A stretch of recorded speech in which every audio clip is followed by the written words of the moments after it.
Akan sebaliknya, Allah tidak mengatur alam ini, kita semua berdasarkan pilihan kita.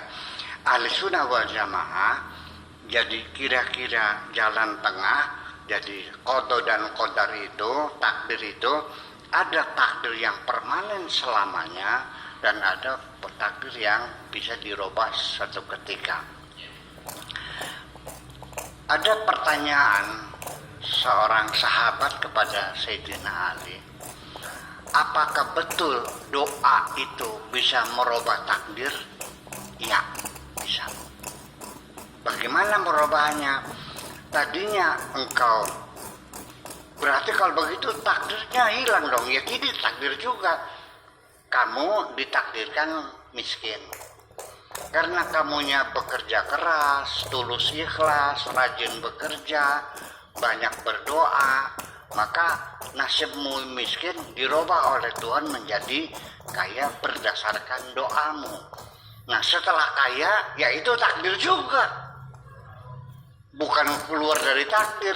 Jadi keluar dari takdir miskin masuk kepada takdir kaya melalui doa juga. Nah itu, jadi inti pertanyaannya ini yang jadi masalah adalah begini. Kita bermain sandiwara 10 orang lah, ada yang jadi tokoh antagonisnya, ada yang jadi pahlawannya, ada yang jadi pembantunya, kan itu bermain satu lakon. Tidak mungkin dong semua orang naik panggung lalu ambil peran masing-masing. Yang terjadi ceritanya apa? Ya nggak ada lakonnya dong, betul nggak? Nah, tetapi di dalam permainan yang tadinya ditunjuk sebagai seri, sebagai tokoh sentral, ternyata bermainnya kurang baik. Maka disitulah terjadi adanya perubahan di tengah perjalanan. Tetapi orang Mu'tazilah menolak semacam ini, kan begitu. Dan kita menolak. Mana mungkin Allah tidak tahu apa yang bakal terjadi? Betul nggak? Mana mungkin Allah tidak tahu bakal terjadi? Menunjuk seseorang ternyata tidak tepat. Masa Allah memilih tidak tepat? Itu yang jadi persoalannya.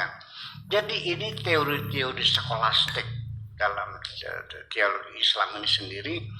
Yang jadi masalah adalah kadang-kadang punten bahasanya tidur ini terkadang persoalan beda perspektif. Beda perspektif. Kalau kita melihat dari firman Tuhan begini, melihat dari realita begini, saya ingin mengatakan begini Pak Tenor, apakah saya ini dilibatkan oleh Tuhan dalam mengatur kehidupan saya? Kalau secara teori saya merasa saya ikut, betul nggak? Ketika saya lapar, muncullah kehendak saya ingin masak nasi, betul nggak Bu? Ngambil periuk, hati saya mendorong saya pergi ke dapur, menyalakan kompor, itu semuanya diperintahkan oleh hati saya, betul nggak? Semuanya adalah saya lakukan sesuai dengan kehendak saya. Saya juga mau kawin juga memilih mana yang cantik, mana yang baik, mana yang milih. Ya kan gitu. Kemudian mas kawinnya berapa saya milih. Rumah juga saya yang menggambar. Saya merasakan seolah-olah saya menentukan hidup saya. Betul nggak? Tetapi dari perspektif lain, saya hadir ke bumi adalah bukan permintaan saya. Saya tidak pernah minta hadir di bumi ini. Lahir saya tahun 1948, lahir saya. Itu bukan pilihan saya. Saya keluar dari perutnya Ibu Haji Zainab, bukan pilihan saya. Nama saya Abdul Syakur Yasin juga bukan pilihan saya. Kelamin saya laki-laki juga bukan pilihan saya.